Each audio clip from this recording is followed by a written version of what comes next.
വെറും 3 ചേരുവകൾ കൊണ്ട് നമുക്കൊരു ഈസി ആയിട്ടുള്ളൊരു പായസം ഉണ്ടാക്കിയാലോ? പാസ്ത കൊണ്ടൊരു പായസം. ആദ്യം ഒരു പാനിൽ നല്ലതുപോലെ വെള്ളം തിളപ്പിക്കുക. അതിലേക്ക് 1 ടീസ്പൂൺ എണ്ണയും 1 കപ്പ് പാസ്തയും കൂടി ചേർത്തിട്ട് നല്ലതുപോലെ കുക്ക് ചെയ്തിട്ട് എടുക്കാം. ഈ ഒരു പരുവമാകുമ്പോഴത്തേക്ക് നമുക്ക് തീ അങ്ങ് ഓഫ് ചെയ്യാം. ഇനി ഒരു പാനിലേക്ക് 2 ടേബിൾ സ്പൂൺ നെയ്യ് ഒഴിച്ചു കൊടുത്തിട്ട് അതിലേക്ക് കാഷ്യൂനട്ടും കിസ്മിസും ഇട്ടിട്ട് നമുക്ക് ഫ്രൈ ചെയ്തിട്ട് എടുക്കാം.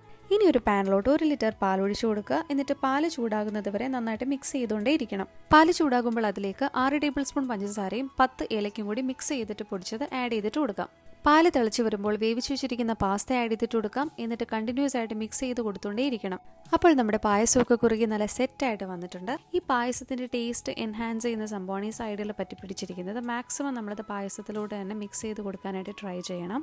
ഇനി തീ ഓഫ് ചെയ്തിട്ട് നമ്മൾ ഫ്രൈ ചെയ്ത് വെച്ചിരിക്കുന്ന കാഷ്യൂനട്ട് ആൻഡ് കിസ്മിസ് ആഡ് ചെയ്തിട്ട് കൊടുക്കുക.